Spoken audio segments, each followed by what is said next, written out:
यहां पर एक अच्छी खासी जंप लगाई। एक अच्छी बात है, थोड़ा और कम हो जाता ना, 10-20 रुपए बच जाते तो और ओवर सब्सक्रिप्शन में डालता। देखो एज ऑफ नाउ देख के आपको अच्छा लग रहा होगा।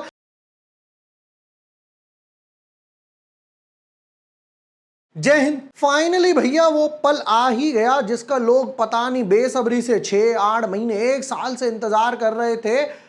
एनएसडीएल का आईपीओ। एनएसडीएल सीडीएसएल सिर्फ दो ही डिपॉजिटरी हैं भैया, जो आपके खाते वगैरह समझ लो, डीमैट अकाउंट्स वगैरह समझ लो, ये सब कागज वगैरह इलेक्ट्रॉनिक फॉर्म में संभाल के रखते हैं। अब सीडीएसएल तो ऑलरेडी लिस्टेड है, जिसने एक अच्छी खासी वेल्थ क्रिएशन करके दी भी है लोगों को, भैया अच्छा खासा पैसा कमा के दिया है 4-5 साल में। बट सवाल यह आ रहा है, क्या एनएसडीएल भी वैसा परफॉर्म करेगा? Number one. सबसे बड़ा सवाल, क्या प्राइस बैंड ओवर वैल्यूड तो नहीं है? सीडीएसएल का कंपैरिजन में एनएसडीएल की परफॉर्मेंस कैसी है, रेवेन्यू कैसा है, प्रॉफिट वगैरह कैसा है, प्रॉफिट मार्जिन वगैरह कैसे हैं, सब चेक करेंगे। Hi everyone, my name is Jubor Washne, I am a SEBI registered research analyst. 2 हफ्ते पहले मैंने एनएसडीएल पर एक अनलिस्टेड वीडियो बनाई थी, जिसमें मैंने बताया था कि भाई एक प्राइस बैंड वगैरह ये होना चाहिए। देखते हैं हम लोगों ने क्या एक्सपेक्ट करा, क्या प्राइस बैंड आया, और उसके हिसाब से अब क्या वैल्यूएशंस निकल कर आ रहे हैं। क्या ये सिर्फ ऊपर ऊपर का दिखावा है या सच में अप्लाई करना या नहीं करना, सब चेक करते हैं।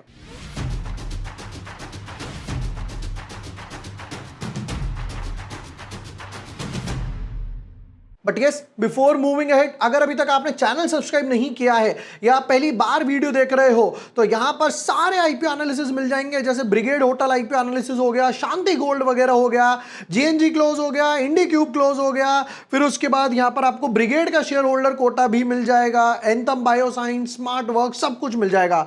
ये वो वीडियो था NSDL unlisted share hidden truth, मैंने ये डाला भी था कि भाई अनलिस्टेड में किस तरीके के स्कैम, फ्रॉड, ये सब होता है। पहले आईपीओ टेबल की तरफ नजर मारेंगे। आईपीओ टेबल क्या बोलती है? IndiQube close, GNG close, Brigade open है, शांति गोल्ड ओपन है, दोनों की वीडियो डाल दी है। फिर उसके बाद लक्ष्मी, आदित्य, श्री होटल का आएगा, लक्ष्मी की वीडियो भी मैंने डाल दी है। फिर उसके बाद आदित्य, श्री लोटस की भी वीडियो डालूंगा। और भाई साहब, तो ये 5 आईपीओ आपको सेम ब्रैकेट में मिलने वाले हैं, क्योंकि इसका फंड जिसके लिए फ्री नहीं होगा, तो Lakshmi India, Aditya, Shri lotus, NSDL और M&B इंजीनियरिंग, इन्होंने कल ही अपना आरएचपी वगैरह फाइल करा। ये 5 आईपीओ एक ब्रैकेट में आ रहे हैं, जिसमें सबसे बड़ा अपने आप में ही एनएसडीएल है। एंड मेक श्योर एनएसडीएल, क्योंकि एनएससी का है तो वो सिर्फ बीएससी पे लिस्टेड हो सकता है, बीएससी जो है वो एनएससी पे लिस्टेड होगा, क्रॉस प्लेटफॉर्म पे लिस्ट होता है। आप अपने एक्सचेंज पे ही खुद को लिस्ट करवा के मैनिपुलेशन कर लोगे, इसलिए वो लिस्ट वगैरह नहीं होते। शुरू करते हैं जरा इसके analysis. About NSDL incorporated in 2012 is a SEBI registered market infrastructure institution। ठीक है, नेक्स्ट पार्ट पर कहते हैं भाई, और कोर एक्टिविटीज क्या है? Act as a securities depository, जैसे आप लोग शेयर बाय करते हैं तो वो ट्रेडिंग अकाउंट में जाते हैं, फिर उसके बाद वो डिपॉजिटरी में चले जाते हैं, पर वहां पर वो सेफ रहते हैं। फिर उसके बाद maintains electronic records of allotment and ownership of transfer of securities, provide depository services including demat, trade settlement, off market transfers. Off market transfers, मान लीजिए एनएसडीएल है, ये भाई अभी तो आया है मार्केट में, इससे पहले तो ये भी अनलिस्टेड में था ना, अवेलेबल है, एनएससी भी अवेलेबल है, चेन्नई सुपर किंग्स, ये से बहुत सारे अवेलेबल है। तो अगर मान लीजिए मुझे वहां से वहां ट्रांसफर करना है, एक डीमैट अकाउंट से दूसरे डीमैट अकाउंट में, तो मैं डीआई स्लिप वगैरह भर कर ट्रांसफर वगैरह करवा सकता हूं, ये वो है। प्लेजिंग ऑफ सिक्योरिटीज हो गया कि प्लेज कर दिया जिसके बदले कुछ मार्जिन वगैरह मिल जाए। एंड कॉर्पोरेट एक्शंस हो गए जैसे bonus, splits etcetera. Provides asset servicing of securities held in demat form, मतलब अगर आपके पास शेयर्स हैं तो अगर आपको उसको डीमैट फॉर्म वगैरह में करवाना है या डीमैट से वापस करवाना है, एसेट सर्विसिंग करवानी है। Offers additional services as e voting वगैरह हो गया, जो कंपनीज लेकर आते हैं ना, वोट डालो घर पे बैठ के। कंसोलिडेटेड अकाउंट स्टेटमेंट्स हो गया, जो आपके पास हर 2-3 महीने बाद हर महीने आती होगी आपकी स्टेटमेंट वगैरह। एंड नॉन डिस्पोजेबल अंडरटेकिंग्स वगैरह हो गया, ठीक है। फिर उसके बाद ये इनकी 2 सब्सिडरीज मेंशन हो गए, की फिगर्स मेंशन हो गया कि भाई एक्टिव डीमैट अकाउंट्स 39 मिलियन के आसपास है, यानी कि ऑलमोस्ट 4 करोड़ के आसपास हो गए। रजिस्टर्ड डिपॉजिटरी पार्टिसिपेंट्स, इन्होंने अपने अंडर किस किस को परमिशन दे रखी है? 294 को। रजिस्टर्ड इशूअर्स 33,000 हो गए। Account holders located over 99% of pin codes, बाप रे, ऑलमोस्ट 100 वगैरह ही हो गया। देखो एज ऑफ नाउ देख के आपको अच्छा लग रहा होगा, but as a custodian, as a depository, मेरा यही काम है, सेम काम सीडीएसएल के साथ है, तो कोई मेजर डिफरेंस नहीं है। नेक्स्ट पार्ट पर आएंगे, पहले तो इंपॉर्टेंट डेट्स वैसे तो वहां से देख ली, फिर दोबारा से एक नजर मार लेते हैं। कहते हैं आईपीओ ओपन होगा 30 तारीख को, फिर आईपीओ क्लोज होगा 1 तारीख को, 3 दिन तक आपको मौका मिलेगा। अलॉटमेंट आएगी 4 तारीख को, 5 तारीख को रिफंड्स और शेयर्स, और 6 तारीख को ये लिस्ट होने वाला है। अब आते हैं मेन पे। देखिए यहां पर मैंने 2 हफ्ते पहले एक वीडियो डाला था। ये वीडियो में मैंने क्या बोला था सुनिएगा जरा, इसकी वॉल्यूम थोड़ी सी ऊंची कर देता हूं। और जो मैं आईपीओ का प्राइस बैंड एक्सपेक्ट करूंगा वो रहेगा कुछ समवट अराउंड 750 से 800 रुपए के आसपास। मैंने एक्सपेक्ट करा था 2 हफ्ते पहले कि भाई 750 से लेकर 800 आना चाहिए। मैंने यहां पर पूरा पी रेशियो, ईपीएस, वैल्यूएशंस का भी बताया है, आप चाहो तो ये वीडियो भी मेरी चेक कर सकते हो। अब जरा अगर प्राइस बैंड पर नजर मारते हैं, हैव अ लुक, 760 टू 800, 800 मतलब 800 की वैल्यूएशंस पे लेकर आया। होप सो इन्होंने हमारी वीडियो देखी हो, मजाक कर रहा हूं भाई, हमसे बड़े बड़े एनालिस्ट वगैरह लोग बैठे हैं, हम तो सीख ही रहे हैं। कहते हैं भाई 2 रुपीज की फेस वैल्यू है, 760 से 800 का लाया है, जो वैल्यूएशन एक्सपेक्ट करे थे उसी वैल्यूएशन पे लेकर आए। एक अच्छी बात है, थोड़ा और कम हो जाता ना, 10-20 रुपए बच जाते तो और ओवर सब्सक्रिप्शन में डालता। आगे बढ़ते हैं, बट 18 शेयर्स का एक बंडल रखा है। प्रॉब्लम कहां पर आ रही है, वो आ रही है पूरा का पूरा ओएफएस है। यानी कि आप सोचो कंपनी में पैसा जाए, कंपनी उसको बढ़ाए, कुछ करे, इंफ्रास्ट्रक्चर डाले, सर्वर्स वगैरह बढ़ाए, नहीं। कहते 4000 करोड़ का आईपीओ है और पूरा का पूरा ओएफएस है। अच्छा, इसमें एक चीज और है, ऐसी कंपनीज जो होती हैं वो किसी एक अकेले सिंगल प्रमोटर या मैनेज्ड बाय कंपनी नहीं, कोई फैमिली मैनेज कर रही हो, एक बंदा मैनेज कर रहा हो, नहीं, ये सब मिलके मैनेज करते हैं। जैसे आईडीबीआई हो गया, एनएससी हो गया, जैसे सीडीएसएल का कौन है, बीएससी हो गया। आपको पता है आपको आईटीसी में भी प्रमोटर नहीं मिलेगा, एलटी में भी प्रमोटर नहीं मिलेगा, एचडीएफसी बैंक में भी प्रमोटर नहीं मिलेगा, ये सब अलग से मैनेज होते हैं। नेक्स्ट पार्ट पर चलते हैं। कहते हैं भाई क्यूआईबी को कोटा दिया है 50% का, रिटेल को दिया है 35 का, एचएनआई को दिया है 15% के आसपास। तो अगर हम अप्लाई करते हैं तो हम 35% यानी कि स्मॉल यानी कि रिटेल कैटेगरी में अप्लाई करने वाले हैं। एक लॉट की बात करें तो कहते हैं 14,400 के एक लॉट है, उसके नीचे जाते हो 13 लॉट्स आप लगा सकते हो, जिसमें ऑटोमेटिकली आपकी रिटेल कैटेगरी होगी, वरना उसके ऊपर आपको कैटेगरी यहां पर स्विच करना पड़ेगा। चलिए नेक्स्ट पार्ट पर आते हैं। अब देखते हैं यहां पर फाइनेंशियल्स वगैरह। फाइनेंशियल्स पे आगे बढ़ने से पहले ये मैं आपको सीडीएसएल से कंपेयर भी कराऊंगा। अभी हमारे अगस्त मंथ के सब्सक्रिप्शन प्लान्स यानी कि जो रजिस्ट्रेशंस हैं वो ओपन है। एक ही प्लान है जिसमें आपको ना सारे सेगमेंट्स मिल जाएंगे, यानी कि इक्विटी हो गया, स्विंग ट्रेड्स हो गए, पेनी स्टॉक्स हो गए, short term trades, mid term trades, long term, multi baggers वगैरह हो गए, सब कुछ एक ही प्लान में इंक्लूडेड है कि option stocks, Nifty, bank Nifty, stock option, सब कुछ मिल जाएगा। अगर आप भी हमारी कम्युनिटी का पार्ट होना चाहते हैं, लिंक डिस्क्रिप्शन और पिन कमेंट में, वहां जाइए, प्लान चूज कीजिए, पेमेंट कीजिए, अपना व्हाट्सएप नंबर डालिए, मेरी टीम आपको सामने से पेमेंट कंफर्मेशन देगी और हमारी व्हाट्सएप की कम्युनिटी में ऐड कर देगी।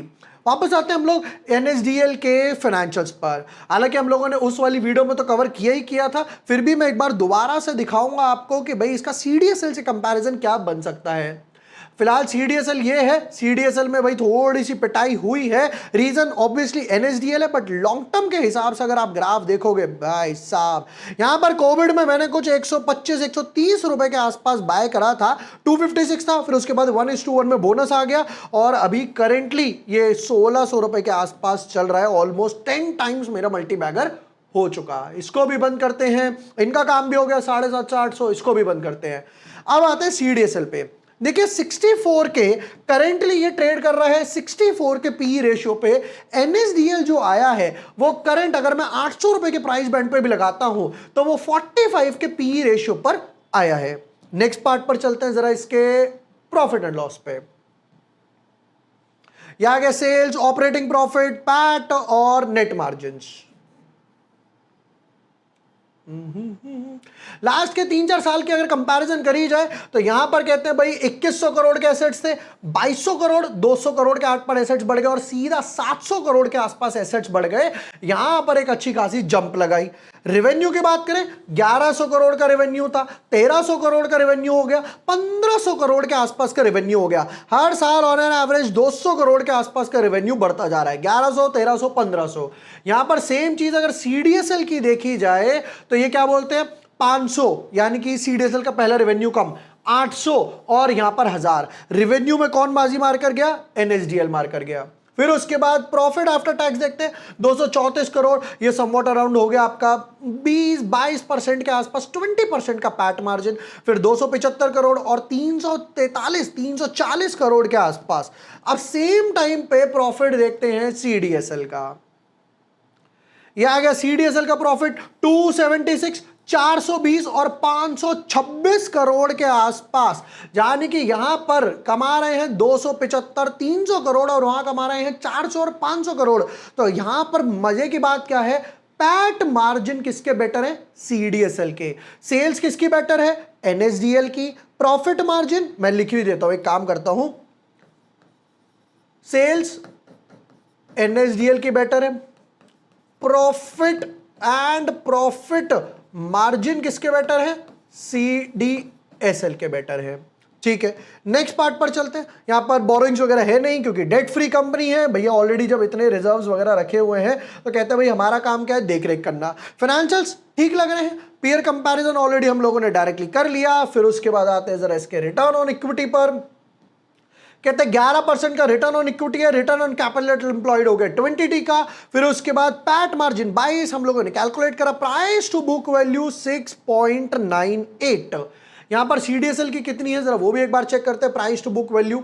सीडीएसएल की बात करें तो देखिए बुक वैल्यू है 84 का, स्टॉक ट्रेड कर रहा है 1632 पे, 84 2 16 ये हो गया ऑलमोस्ट 20 टाइम्स के हिसाब से, यानी कि ओके वैल्यूएशंस पे लेकर आए हैं। Compare to book value NSDL better है, पी रेशियो में भी एनएसडीएल बेटर है, बट प्रॉफिट और प्रॉफिट मार्जिन में थोड़ा सा प्रॉब्लम आया है। दूसरी चीज पी रेशियो, क्योंकि दोनों सेम रहने वाले हैं, क्योंकि नए शेयर डिनोमिनेटर डिल्यूट नहीं हो रहा, ऑब्जेक्टिव्स कंपनी के पास कोई पैसा नहीं जाने वाला।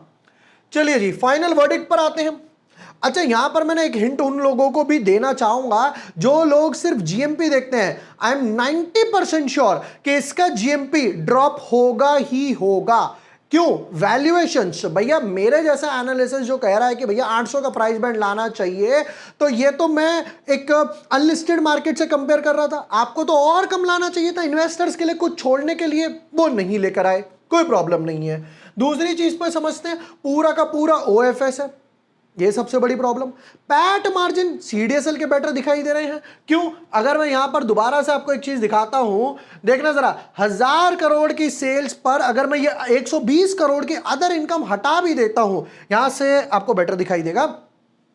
यहां पर मेरी 1000 करोड़ के आसपास की सेल्स है, ये रही 1000 करोड़ की सेल्स, ये 120 करोड़ हटा भी देता हूं तो भी 500 में से 400 करोड़ के आसपास का प्रॉफिट बचा, तो भी मैं 435% के पैट मार्जिन पर इंजॉय कर रहा हूं सीडीएसएल को, बट वो एनएसडीएल में नजर नहीं आया, इस वजह से थोड़ा सा हिट हुआ। Plus most important 5 IPO same bracket में आ रहे हैं।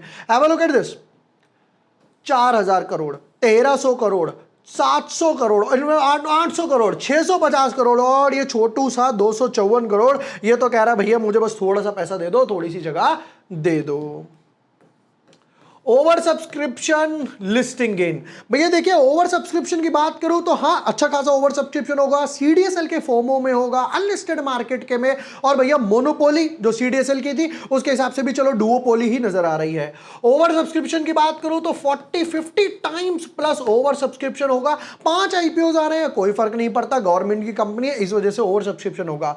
लिस्टिंग गेन की बात करता हूं, अब यहां पर मेन चेक आने वाला है, वो रहेगा 8 से 15% के आसपास लिस्टिंग गेन। ध्यान से सुनना, 8 से 15%। जो लोग एक्सपेक्ट कर रहे हैं सीडीएसएल की तरह 40, 50, 60, 100% लिस्टिंग गेन हो जाए, भूल जाओ, वो सारे दिन चले गए। दूसरी चीज, अगर 40 से ऊपर जाता है, 50, 70, 100 तक जाएगा, एक दिन पहले फाइनल वर्डिक्ट का वीडियो बनाकर दोबारा डालूंगा। अगर नहीं गया, हो सकता है ये कम हो जाए, मार्केट क्रैश कर रहा है, मार्केट थोड़ा सा वोलेटाइल है, ब्लीड कर रहा है जैसे आज कर रहा है, और अगर ऊपर चला जाता है 40, 60, 100, तो हो सकता है ये लिस्टिंग गेन भी बढ़ जाए, ये लिस्टिंग गेन भी बढ़ जाए। ये थे एनएसडीएल आईपीओ के डिटेल्ड एनालिसिस, जो हम लोगों ने एक्सपेक्ट करा था 750 से 800 का प्राइस बैंड, वही बैंड आया, उसी हिसाब से हम लोगों ने लिस्टिंग गेन वगैरह बताए। एंड यस, जैसा मैंने हमारे अगस्त मंथ के सब्सक्रिप्शन प्लान्स के बारे में बताया, जुलाई मंथ के जब सब्सक्रिप्शन प्लान्स ओपन करे थे तब समवॉट अराउंड 100 लोगों ने रजिस्टर किया था यूट्यूब के लिंक से। अगर आप भी हमारी कम्युनिटी का पार्ट होना चाहते हैं, जहां पर आपको स्विंग ट्रेड्स मिल जाए, इक्विटी ट्रेड्स, ऑप्शन ट्रेड्स वगैरह मिल जाए, तो लिंक डिस्क्रिप्शन पिन कमेंट में, अभी जाइए, रजिस्टर कीजिए and be a part of our community. Video पसंद आया हो share with your friends, like and subscribe. Thank you for watching the video, lots of love.